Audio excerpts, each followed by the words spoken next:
The hospital corridor stretched before me like an endless runway, the fluorescent lights casting everything in a harsh, unforgiving glow. My footsteps echoed against the linoleum as I approached room 412. Through the small window in the door, I could see him, tubes running from his arms, an oxygen mask obscuring half his face, his chest rising and falling in shallow breaths. Behind me, I heard hurried footsteps. "Olivia, wait!"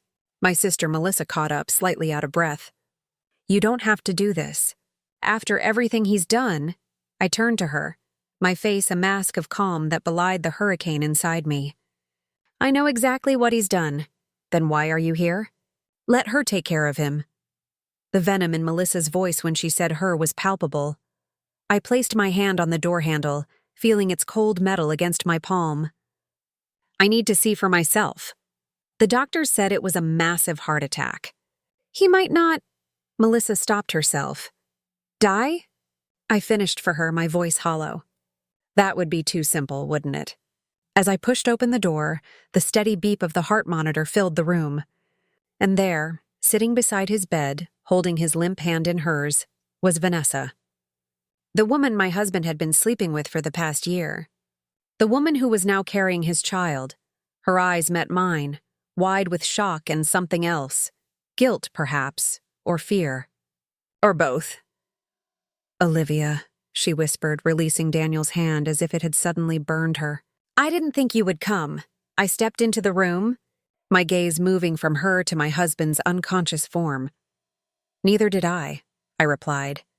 And in that moment, standing in that sterile room with the man who had shattered my world and the woman who had helped him do it, I felt something break loose inside me, something I had been holding on to for far too long. 3 years earlier. To 5 years. Daniel raised his glass, the candlelight catching in his deep brown eyes as he smiled at me across our dining table. I clinked my glass against his, feeling the warm glow of contentment. And many more. We were celebrating our 5th wedding anniversary in our newly renovated dining room. The house, a charming 2-story Victorian we'd purchased the year before, was finally starting to feel like ours after months of renovations. Daniel took a sip of his wine, then reached across the table to take my hand. "Have I told you today how lucky I am?" "Only 3 times," I laughed. "But I don't mind hearing it again." He squeezed my hand. "I mean it, Liv. Everything I have, everything I am, it's because of you. You believed in me when nobody else did. It was true." When we'd met 6 years ago, Daniel had been struggling to get his architectural firm off the ground. Now, Patterson Designs was one of the most sought-after boutique firms in the city, with clients waiting months for a consultation. "We believed in each other," I corrected him. "That's what marriage is." Daniel's phone buzzed on the table. He glanced at it, then silenced it without picking up. "Work?" I asked. "Nothing that can't wait until tomorrow." He smiled, but I caught something in his expression. A flicker of tension, quickly masked. "The Morgan project?" I guessed. The Morgan Hotel renovation was Daniel's biggest project to date, a career-defining opportunity. Just some minor issues with the contractor. He waved it away.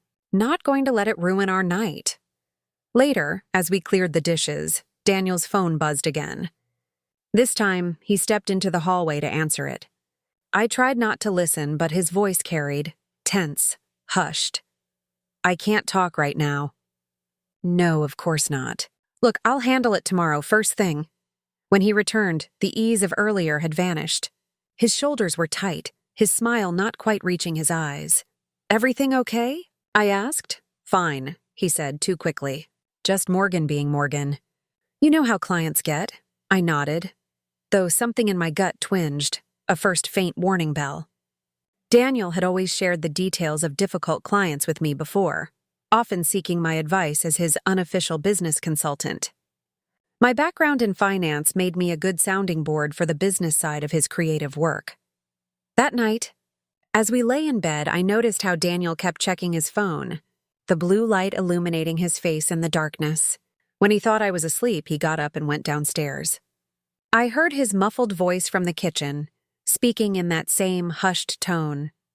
I told myself it was just the pressure of the Morgan project. Daniel had been working 60-hour weeks for months. The stress was bound to affect him, affect us. But that night marked a shift. Subtle at first, then increasingly obvious as weeks turned to months. Late nights at the office became the norm. Weekend site visits grew more frequent. And Daniel, once an open book to me, became guarded. Compartmentalized. I tried to talk to him about it. Tried to reconnect. But he always had a plausible explanation. A way of making me feel like I was overreacting. "You know how important this project is, Liv," he'd say. "Once it's done, things will go back to normal." I promise. I wanted to believe him. And for a while, I did, until one day, 6 months later, when I decided to surprise him for lunch, the receptionist at Patterson Designs, a young woman named Zoe who had always been friendly to me, looked uncomfortable when I walked in. "Oh, Mrs. Patterson, Daniel's not here." "In a meeting?" I asked, holding up the bag from his favorite deli. Zoe fidgeted with her pen. "No, he left about an hour ago. With Ms. Reynolds." "Ms. Reynolds?" "Vanessa Reynolds. From Morgan Hotels? They've been working closely on the renovation." "Right," I said, though Daniel had never mentioned her by name. "Did they say where they were going? I could catch up with them." Zoe's discomfort was palpable now. "I think they were heading to the Westfield site." "But Mrs. Patterson," she hesitated. "They've been going there a lot lately. Just the two of them." The way she said it, her tone, her apologetic expression, made my stomach drop. But I forced a smile. "Thanks, Zoe, I'll try him on his cell." I didn't try his cell. Instead, I drove to the Westfield site, an old factory being converted into luxury lofts, another of Daniel's projects. The site was supposed to be busy with workers, but when I arrived, only a few vehicles were parked outside. One was Daniel's BMW. I sat in my car, staring at his vehicle, trying to convince myself that I was being paranoid, that there was an innocent explanation. But even as I thought it, I knew. I waited for 45 minutes before they emerged from the building. Daniel first, then her, tall, elegant, with sleek dark hair. He held the door for her, his hand lingering at the small of her back. She laughed at something he said, leaning into him with easy familiarity.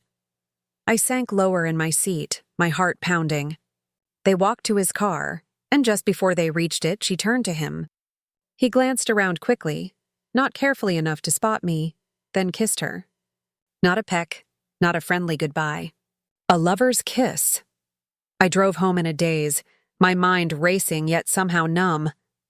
By the time Daniel returned that evening, I had composed myself enough to act normal, or what passed for normal in our increasingly distant relationship. "How was your day?" I asked, as we prepared dinner side by side. "Good," he said. "Productive. The Morgan project moving along?" He nodded, not meeting my eyes. Slowly, but surely. I wanted to confront him, to scream and throw things and demand the truth. But some instinct held me back. I needed more information, more certainty. Maybe what I'd seen wasn't what it appeared. Maybe there was a reasonable explanation, so I began to pay attention. To notice patterns, to keep track of inconsistencies in his stories. And over the next few months, the evidence mounted. Mysterious text messages, unexplained expenses, weekends supposedly spent at conferences where he was unreachable for hours. I became someone I didn't recognize. Suspicious, vigilant, secretly checking his phone when he was in the shower, installing tracking software on his laptop. I hated it. Hated what our marriage had become. Hated what I had become. And then came the afternoon when I found the receipt in his jacket pocket. A hotel room downtown, charged to his personal credit card, not the business one. The same afternoon he'd told me he was meeting with suppliers. That night, when he came home, I was waiting. The receipt lay on the kitchen table between us. "What's this?" I asked, my voice surprisingly steady. Daniel's face went through a series of expressions: confusion, recognition, fear, then a practiced calm. "I can explain." "I've been waiting months for you to explain, Daniel." Months of lies and evasions and watching you pull further and further away. It's not what you think. Don't, I cut him off. Don't insult me by lying again. I saw you with her. At the Westfield site. He sank into a chair, his facade crumbling. Liv, I'm sorry. It was a mistake. A stupid, terrible mistake. A mistake is forgetting to pay a bill, Daniel. What you've been doing is a choice. A series of choices. I'll end it, he said quickly. Today, right now. I swear to you. I studied his face, the face I'd woken up to for 5 years, the face I thought I knew better than my own. Who is she? He hesitated. Her name is Vanessa. She works for Morgan Hotels. How long? Another hesitation. 6 months. I laughed, a bitter sound that surprised even me. 6 months isn't a mistake, Daniel. It's a relationship. No, it's not like that. What is it like then? Explain it to me. My voice rose despite my efforts to remain calm. He ran his hands through his hair, a gesture of frustration I'd once found endearing. I don't know what to say, Liv. Things between us? They've been different. We've both been so busy, so focused on our careers. Don't you dare put this on me, I said, my voice dangerously quiet. I have never been unfaithful to you, no matter how busy or stressed I was. I know. He reached for my hand, but I pulled away. I messed up, badly, but I love you, Liv. Only you. This thing with Vanessa? It doesn't mean anything. I stood up, suddenly exhausted. If it doesn't mean anything, why risk everything for it? Our marriage, our home, our future? He had no answer for that. I need time, I said. Time to think. Of course. He stood too, relief evident in his expression. He thought we were going to work through this, that I was going to forgive him. I'll sleep in the guest room. Take as much time as you need, I shook my head. No, I need more than time, Daniel. I need space. I'm going to stay with Melissa for a few days. Panic flashed across his face. Liv, please. Don't leave. We can fix this, can we? I asked, genuinely curious. Because right now, I'm not sure there's anything left to fix.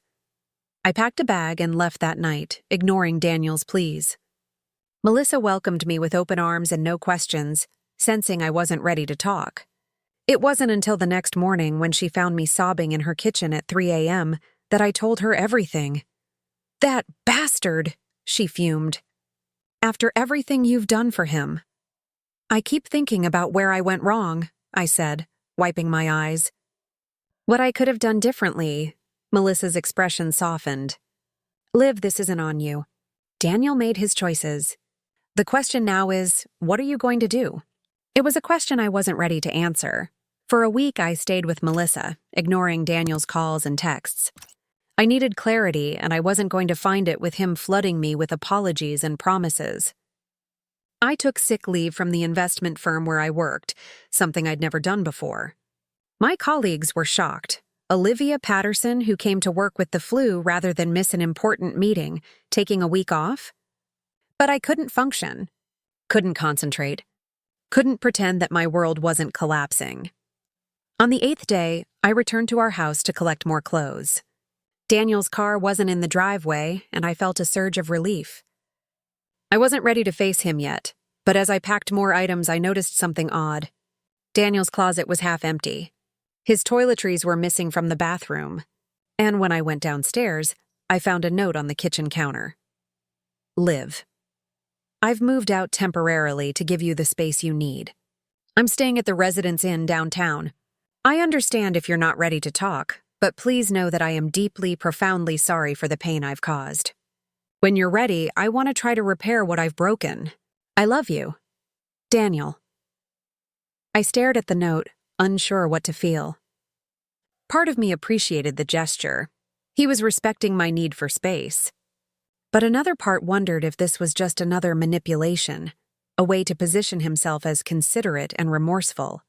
I was still standing there, note in hand, when my phone rang. An unfamiliar number. Hello? Olivia? This is Vanessa Reynolds. My blood ran cold. How did you get my number? From Daniel's phone, she said, her voice surprisingly steady. I think we need to talk. My first instinct was to hang up. What could I possibly have to say to my husband's mistress? But curiosity won out. About what? Not over the phone, she said. Can we meet? Which is how I found myself sitting across from her at a cafe the next day, studying the woman who had been sleeping with my husband. She was beautiful, yes, but not in the way I'd imagined. Not some young, vapid trophy. Vanessa Reynolds was around my age, early 30s, with an air of confidence and intelligence that was immediately apparent. Thank you for coming, she said, wrapping her hands around her coffee mug.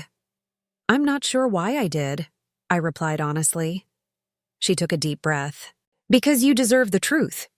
And I don't think Daniel has given it to you. A chill ran through me. What do you mean? How long did he tell you we've been involved? 6 months, she gave a sad smile. It's been over a year, since the Morgan project began. The world tilted slightly. A year? Vanessa nodded. And there's more. I'm not the first. The cafe suddenly felt too warm, too crowded. How do you know that? Because he told me. When I confronted him about some text messages I saw from someone named Claire. Claire? The name hit me like a physical blow. Daniel's assistant from 2 years ago who had abruptly quit. He'd been distant then too, I recalled. Had there been signs I'd missed? Why are you telling me this? I asked, my voice barely above a whisper. Vanessa met my gaze directly. Because I was where you are now, 3 years ago, with my ex-husband, and I would have given anything for someone to tell me the truth, instead of letting me believe his lies. I studied her face, looking for deception, for an ulterior motive, but all I saw was sincerity, and perhaps a hint of shame. So this is what? A woman-to-woman courtesy? Partly, she admitted. But also, she hesitated, then reached into her purse and pulled out a small white stick. A pregnancy test. With 2 clear lines. I'm pregnant, she said, and Daniel wants me to take care of it. His words. My mind went blank, unable to process this new information. Daniel and I had been talking about starting a family for the past year. He'd always said he wanted children, just not quite yet. I don't know what you want me to say, I finally managed. I don't want you to say anything, Vanessa replied. I just thought you should know who you're married to, before you decide whether to take him back. The weeks that followed were the darkest of my life. I moved back into our house, but only because Melissa's apartment was too small for long-term cohabitation, and because, perversely, I needed to be surrounded by the remnants of what I'd thought was a happy marriage to fully process its dissolution. Daniel continued to call and text, his messages becoming increasingly desperate. I ignored them all. I told no one at work about what was happening. I put on makeup to hide the dark circles under my eyes, smiled at colleagues, and buried myself in spreadsheets and financial models, finding solace in their logical, orderly nature. At night, I would lie awake, replaying moments from our marriage, searching for clues I'd missed. The late nights, the business trips, the unexplained expenses. Had I been willfully blind or just trusting? A month after my meeting with Vanessa, I received a text from an unknown number. I'm keeping the baby. Thought you should know. V. I stared at the message for a long time, unsure why she was telling me this, unsure how I felt about it. The baby wasn't due for another 7 months, but it already existed as a painful reality, tangible evidence of Daniel's betrayal. That evening, I finally answered one of Daniel's calls. Liv, he breathed, sounding relieved. Thank you for picking up. Vanessa's keeping the baby, I said without preamble. Silence on the other end. Did you hear me, Daniel? Yes, he said finally. I know. She told me yesterday, and? And what? What do you want me to say, Olivia? The use of my full name, something he did only when annoyed or defensive, sparked a flare of anger. I want you to tell me what you plan to do about it. What can I do? It's her choice. It's your child, I said, the words burning my throat. I know that, he snapped, but it's not like I wanted this to happen. Oh, I'm sure you didn't, I said, my voice dripping with sarcasm. Just like you didn't want to sleep with your assistant 2 years ago. Another silence, longer this time. She told you about Claire. Yes, Daniel, she did. She told me a lot of things. Things you conveniently left out when you were begging for forgiveness. I was going to tell you everything, he said quickly. When the time was right, I laughed, a harsh sound devoid of humor. When would that be exactly? After I'd forgiven you for the sanitized version of events you shared? Or were you planning to dole out the truth in small, manageable doses over the next few decades? That's not fair. No, I agreed. None of this is fair. What do you want from me, Liv? He sounded tired now, defeated. What did I want? The question echoed in my mind. I wanted my marriage back. I wanted to rewind time to when I'd believed in us, in him. I wanted to unsee what I'd seen, unknow what I knew, but that was impossible. I want a divorce, I said, the words escaping before I'd fully formed the thought. But as soon as they were out, I knew they were right. No. Daniel's voice was sharp with panic. No, Liv, please. We can work through this. We can go to counseling, take time to heal. There is no we anymore, Daniel. You made sure of that. Please, he begged. I love you. Only you. If that were true, we wouldn't be having this conversation. I hung up, my hands shaking but my mind surprisingly clear. I had made my decision. The divorce proceedings were swift but brutal. Daniel fought me at every turn, refusing to accept that it was over. He showed up at my office with flowers. He enlisted mutual friends to plead his case. He even went to Melissa, who promptly told him where he could shove his apologies. His desperation might have been touching if it weren't so transparently self-serving. He wasn't fighting for me. He was fighting for his image of himself as a good person who had made a mistake, not a serial cheater who had been caught. The final divorce papers came through 6 months later. By then, Vanessa was visibly pregnant, a fact that became public knowledge in our social circle when she appeared at an industry event with her condition impossible to hide. The looks of pity I received were almost worse than the betrayal itself. You deserve so much better, friends would say, squeezing my hand or hugging me a beat too long. I knew they meant well, but their sympathy felt like sandpaper against my raw emotions. I didn't want pity. I wanted peace. I threw myself into work, taking on projects that required travel, grateful for the opportunity to escape the whispers and sideways glances. I sold our house.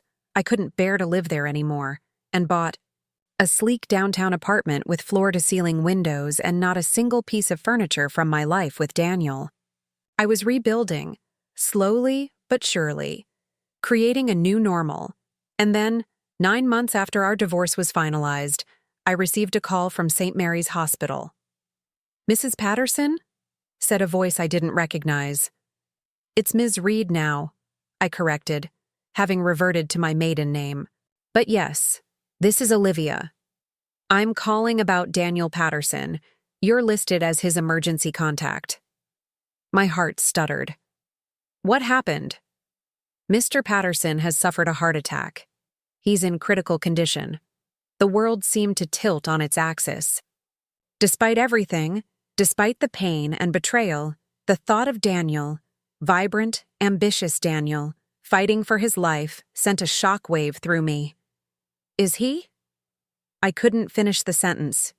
He's stable for now, but the next 24 hours will be critical. He's in the cardiac intensive care unit. I thanked her and hung up, my mind racing. I had no obligation to go. We were divorced. He was no longer my responsibility, my concern. But 13 years of history, 6 as friends, 7 as a couple, couldn't be erased by a piece of paper. Whatever he had done, however he had hurt me, I couldn't ignore the call. I grabbed my keys and headed for the hospital, which brought me to this moment, standing in room 412, facing Vanessa and Daniel's unconscious form. How long has he been like this? I asked, my voice steadier than I felt. Vanessa glanced at the wall clock. They brought him in around noon. It's been about 5 hours. I nodded, taking in the various machines monitoring his vital signs, the IV drips, the ashen pallor of his skin. What happened? We were at home. He complained about chest pain, but he thought it was just stress. Vanessa's voice caught. Then he collapsed. I called 911. Home. The word stung more than it should have. Of course they lived together now. They had a child together. A little girl, according to the hospital gossip I'd heard through mutual friends. Sophia, they'd named her. She was 3 months old. Where is your daughter? I asked, the words awkward on my tongue.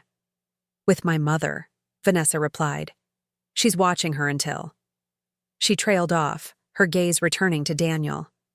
I moved closer, to the bed, studying the man I had once pledged to love until death parted us. He looked smaller somehow, diminished, vulnerable in a way I'd never seen him. The doctors say it was a massive heart attack, Vanessa continued. If I hadn't been home when it happened. She didn't need to finish the sentence. If she hadn't been there, Daniel might already be dead. I should have felt grateful to her. Instead, I felt a surge of something darker, more complicated. Resentment, perhaps. Or envy. Not because I wanted Daniel back, that ship had sailed long ago, but because she had the life I had planned. The home. The child. The future. Why am I here, Vanessa? I asked abruptly. Why did the hospital call me, and not you? She looked down at her hands. Daniel never changed his emergency contact, and I asked them to call you. Why? She met my gaze. Because he's been asking for you. In his semi-conscious moments, he keeps saying your name. The revelation hit me like a physical blow. What? He wants to see you, Olivia. Before. She swallowed hard. The doctors aren't optimistic. I turned away, unable to process this information under her watchful eye. I moved to the window, staring out at the parking lot below without really seeing it. I don't understand what you want from me, I said finally. What either of you wants?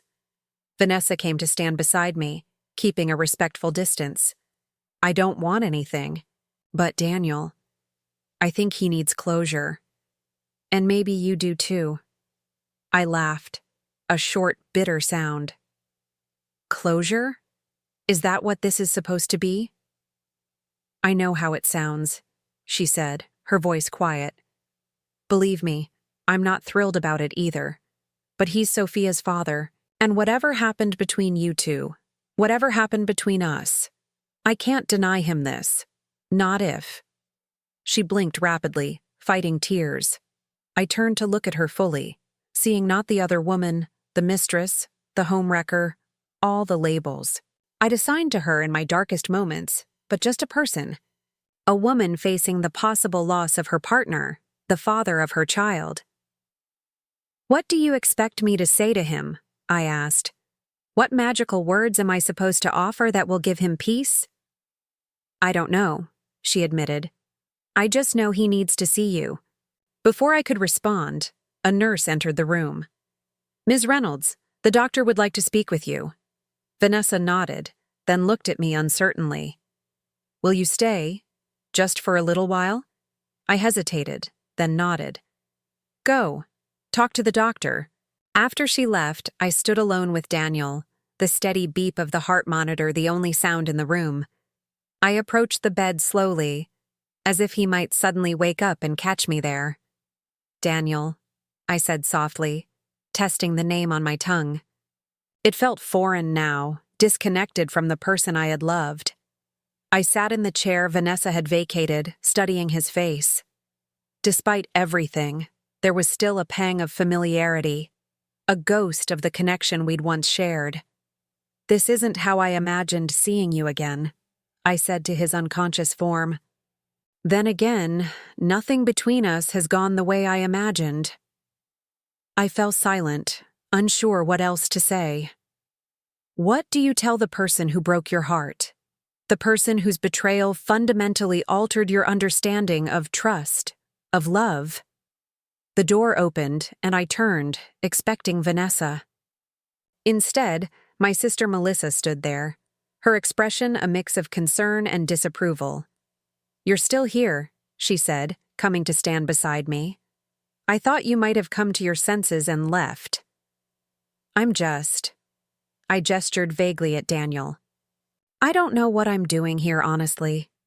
Melissa placed a hand on my shoulder. "You don't owe him anything, Liv. Not your time, not your forgiveness.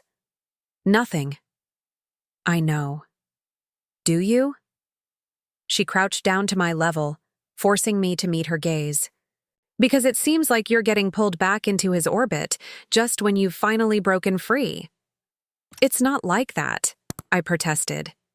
"He's unconscious, Mel. He might be dying. And that's terrible, truly. But it doesn't erase what he did to you." Her voice softened. "You've worked so hard to rebuild your life. I don't want to see you dragged back into the pain he caused." I knew she was right. And yet, something kept me rooted to the chair beside Daniel's bed. Not love, not anymore. Not even a lingering attachment. Something else, something I couldn't quite name. "I just need a few minutes," I told Melissa. "Alone. To say what I need to say." She studied me for a long moment, then nodded. "I'll be right outside if you need me." After she left, I turned back to Daniel. His breathing seemed more labored now, each rise and fall of his chest a visible effort.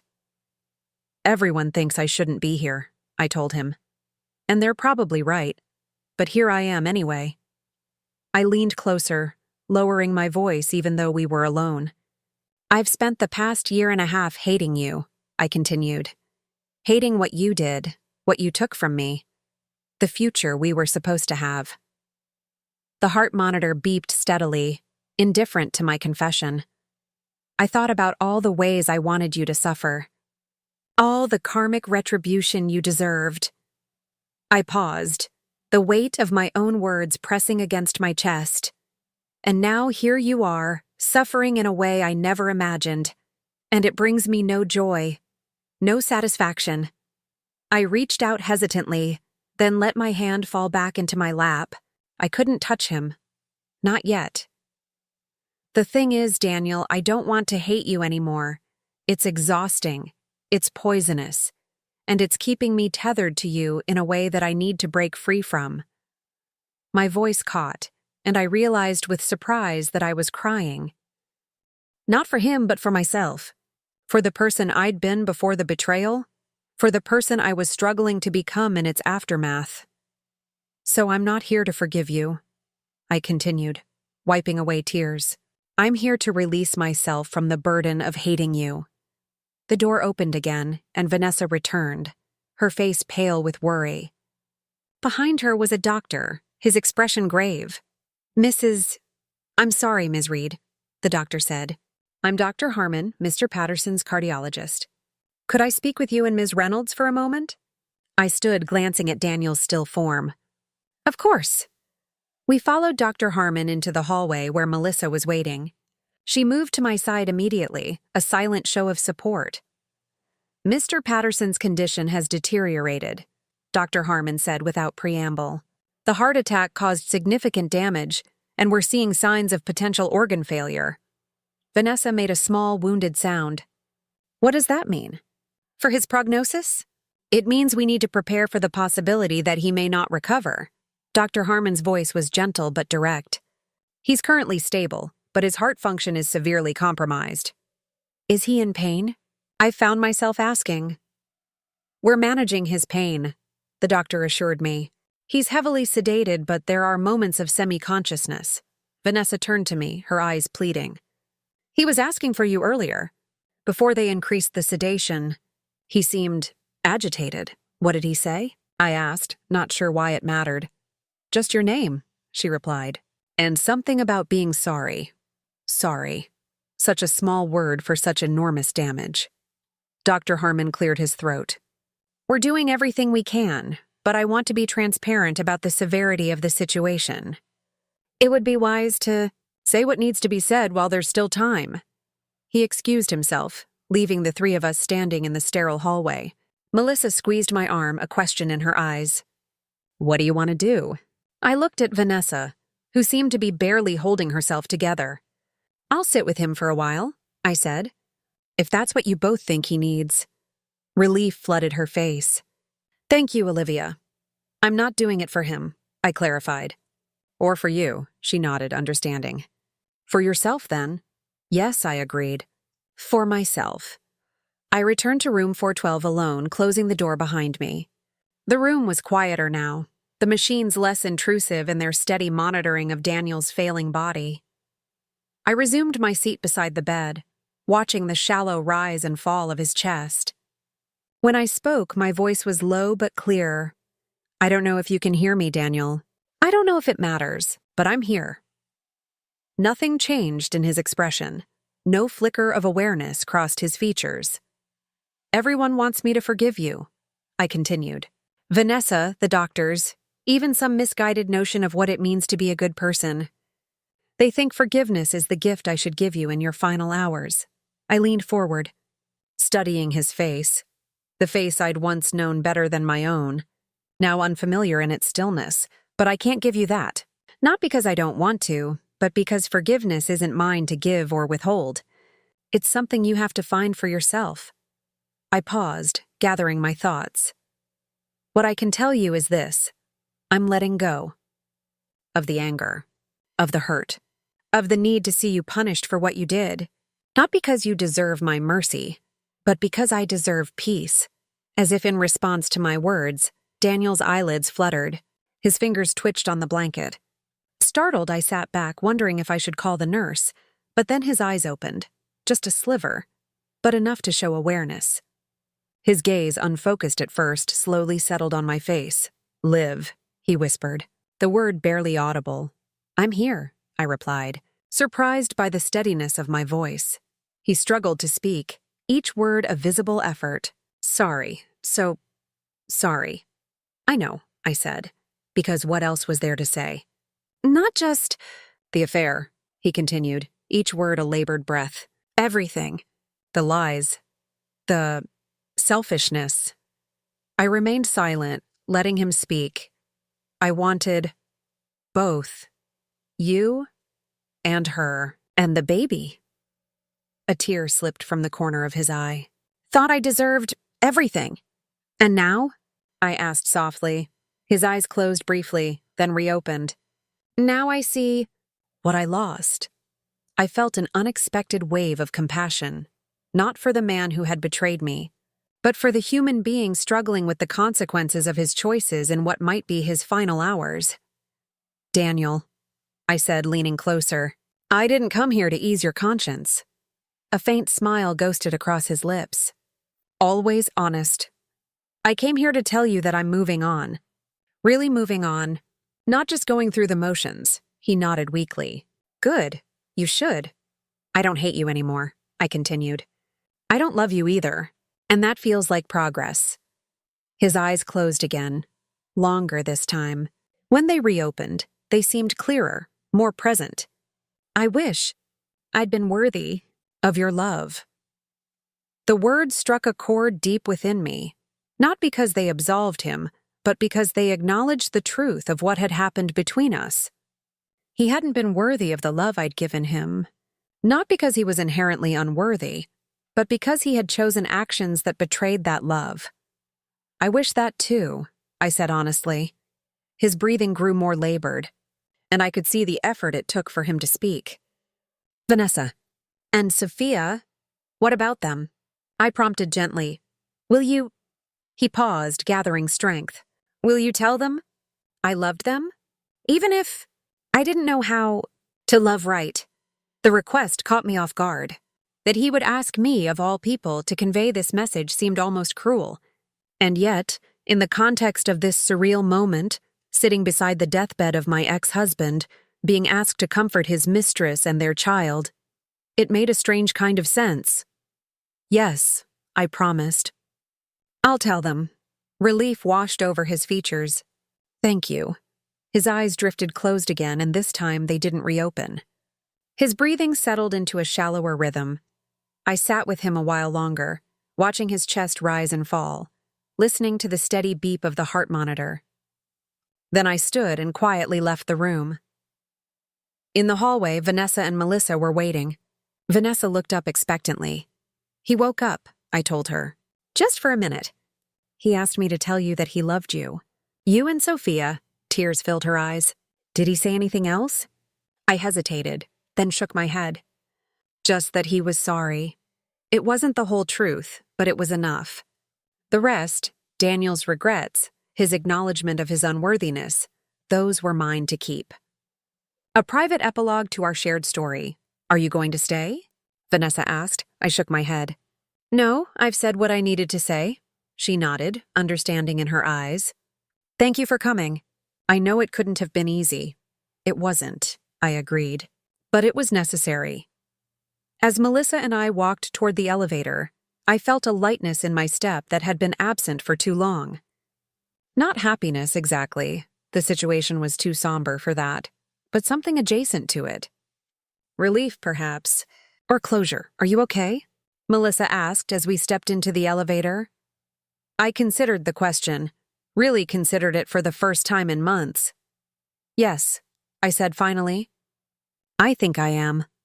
Daniel died 3 days later, in the early hours of the morning. I received the news via a text from Vanessa. Daniel passed away at 3:17 a.m. Peacefully, in his sleep. Thank you for coming when you did. It meant a lot to him. I stared at the message for a long time, waiting for the wave of grief to hit. But what I felt wasn't grief exactly. It was something more complex, a sense of an ending, yes, but also of a beginning. The final closing of a door that had been ajar for too long. I attended the funeral, standing at the back of the church, separated from the main congregation. I watched as Vanessa, holding baby Sophia, accepted condolences from friends and colleagues. I saw the genuine grief in her eyes, the love she had clearly felt for Daniel despite the circumstances of their relationship. In that moment, I realized something important. Vanessa wasn't my enemy. She never had been. We were both women who had loved the same flawed man. Both women who had been hurt by his inability to commit fully to either of us. After the service, as people mingled in the church foyer, Vanessa approached me. Thank you for coming, she said, bouncing Sophia gently in her arms. The baby was asleep, her tiny face peaceful against her mother's shoulder. It seemed right, I replied, to say a proper goodbye. Vanessa nodded, her eyes red-rimmed but dry. I want you to know, I never intended to hurt you. When Daniel and I started, he told me his marriage was already over in all but name. I wasn't surprised. It was exactly the kind of justification Daniel would have constructed, painting himself as the victim of a loveless marriage rather than the architect of its destruction. I believe you, I said, and found that I did. And even if I didn't, it hardly matters now. She shifted Sophia to her other shoulder. I'm moving back to Boston next month, to be closer to my parents. A fresh start, I observed. Something like that. She hesitated, then added, I think he really did love you, Olivia. In his way, I considered this. Maybe he did. But love isn't just a feeling, is it? It's a choice, a series of choices. And he made the wrong ones. Vanessa's eyes filled with tears again. Yes, he did. In that moment, standing in the church foyer with my ex-husband's mistress and their child, I felt the last vestiges of bitterness drain away. Not because Daniel deserved my forgiveness, but because I deserved freedom from the weight of resentment I'd been carrying. I hope Boston is good for you, I said. For both of you, she smiled, a genuine if watery smile. Thank you. As I walked away, I heard her call my name. I turned back. He was right about one thing, Vanessa said. You are extraordinary, Olivia Reed. I hope you find someone worthy of that. I nodded, accepting the compliment for what it was. Not a comparison, not a competition, but a simple recognition of worth. I hope so too. 6 months later, I received a small package in the mail. Inside was a photograph of Sophia, now nearly a year old, smiling at the camera with Daniel's eyes and Vanessa's smile. On the back, in Vanessa's handwriting, was a simple note. She deserves to know all the people her father loved. When she's older, I'll tell her about you, the woman who taught me what true grace looks like. Thank you for that gift. I placed the photo on my bookshelf, not hidden but not prominently displayed either. A reminder, not of what I had lost, but of what I had found. Strength I hadn't known I possessed. Compassion I had thought beyond my capacity, and most importantly, the ability to let go without losing myself in the process. That evening, I sat on my balcony, watching the sunset paint the sky in shades of pink and gold. My phone buzzed with a text from a man I'd been seeing casually for a few months. A colleague from work, kind and straightforward in a way that felt refreshing after years of Daniel's complexities. Dinner tomorrow night? That new place on 7th you've been wanting to try. I smiled and typed my reply. I'd like that. As I set my phone down, I thought about the winding path that had led me here, from betrayal to anger to something approaching peace. It wasn't the life I had planned, but perhaps it was the life I needed. One where I understood my own worth, where I recognized that forgiveness wasn't always about the other person, and where I knew, with bone-deep certainty, that I could survive even the deepest of heartbreaks. The future stretched before me, uncertain but full of possibility. And for the first time in a very long time, I was ready to embrace it. Not as Daniel's ex-wife, not as a victim of betrayal, but simply as myself. Olivia Reed, a woman who had been broken but had pieced herself back together, stronger in the mended places. And that, I realized, was the most profound victory of all. And that wraps up today's story. Now we want to hear from you. Where are you watching from? Drop your city or country in the comments, and let's see how far these stories reach. If this story moved you or gave you chills, give it a like, share, and subscribe for more powerful stories. One last thing, rate the story from 1 to 10 in the comments. Your feedback helps us bring you even better ones next time. Thanks for watching. We appreciate you being part of this storytelling journey.